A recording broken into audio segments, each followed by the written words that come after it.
भगवान श्री कृष्ण अर्जुन से कहते हैं, हे अर्जुन, जो व्यक्ति पथ पर विचलित हुए बिना अपने मन को निरंतर मेरा स्मरण करने में व्यस्त रखता है और भगवान के रूप में मेरा ध्यान करता है, वह मुझको अवश्य प्राप्त होता है। यह कोई कठिन पद्धति नहीं है, तो भी इसे किसी अनुभवी व्यक्ति से सीखना चाहिए।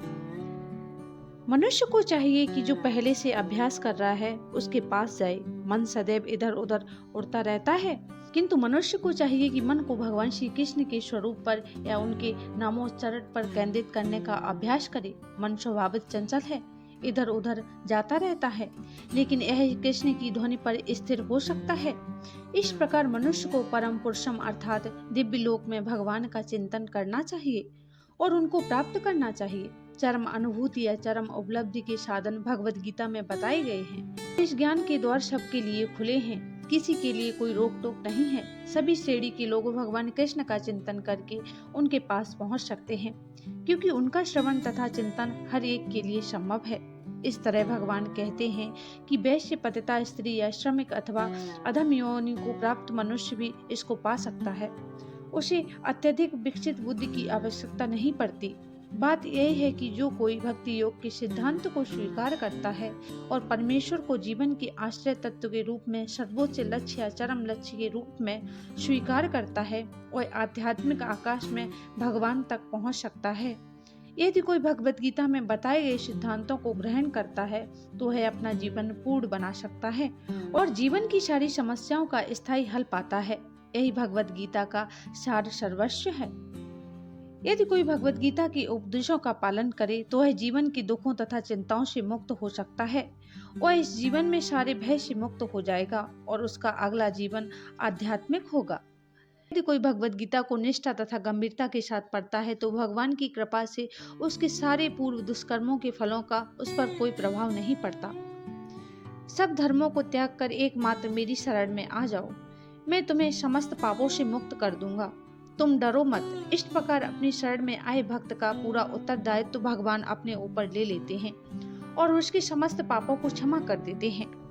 मनुष्य जल में स्नान करके नित्य अपने को स्वच्छ कर सकता है, लेकिन यदि कोई भगवत गीता रूपी पवित्र गंगा जल में एक बार भी स्नान कर ले तो वह भवसागर की मलिनता से सदा सदा के लिए मुक्त हो जाता है। क्योंकि भगवत गीता भगवान के मुख से निकली है, किसी को अन्य वैदिक साहित्य पढ़ने की आवश्यकता नहीं रहती।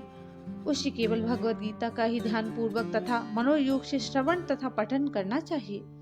वर्तमान युग में लोग सांसारिक कार्यों में इतने व्यस्त हैं कि उनके लिए समस्त वैदिक साहित्य का अध्ययन कर पाना संभव नहीं रह गया है, परंतु इसकी आवश्यकता भी नहीं है। केवल एक पुस्तक भगवत गीता ही पर्याप्त है, क्योंकि यह समस्त वैदिक ग्रंथों का सार है और इसका प्रवचन भगवान ने किया है। जल पीता है उसे मुक्ति मिलती है, उसके लिए क्या कहा जाए। जो इस भगवत गीता का अमृत पान करता है, भगवत गीता महाभारत का अमृत है और इसे भगवान कृष्ण मूल विष्णु ने स्वयं सुनाया है। भगवत गीता भगवान के मुख से निकली है और गंगा भगवान के चरणों कमल से निकली है। निसंदेह भगवान के मुख तथा चरणों में कोई अंतर नहीं है, लेकिन निष्पक्ष अध्ययन से हम पाएंगे कि भगवत गीता गंगा जल की अपेक्षा अधिक महत्वपूर्ण है, जो समस्त उपनिषदों का सार है, गाय के तुल्य है और ग्वाल बाल के रूप में विख्यात भगवान कृष्ण इस गाय को दूह रहे हैं। अर्जुन बछड़े के समान हैं और सारे विद्वान तथा शुद्ध भक्त भगवत गीता के अमृतमय दूध का पान करने वाले हैं। आज के युग में लोग एक शास्त्र, एक ईश्वर, एक धर्म तथा एक वृत्ति के लिए अत्यंत उत्सुक हैं। केवल एक शास्त्र भगवत गीता हो जो सारे विश्व के लिए हो, सारे विश्व के लिए एक ईश्वर हो जो भगवान श्री कृष्ण हो और एक मंत्र, एक प्रार्थना हो, उनके नाम का कीर्तन हो। हरे कृष्ण कृष्ण कृष्ण हरे हरे, हरे राम राम राम हरे हरे, और केवल एक ही कार्य हो, भगवान की सेवा।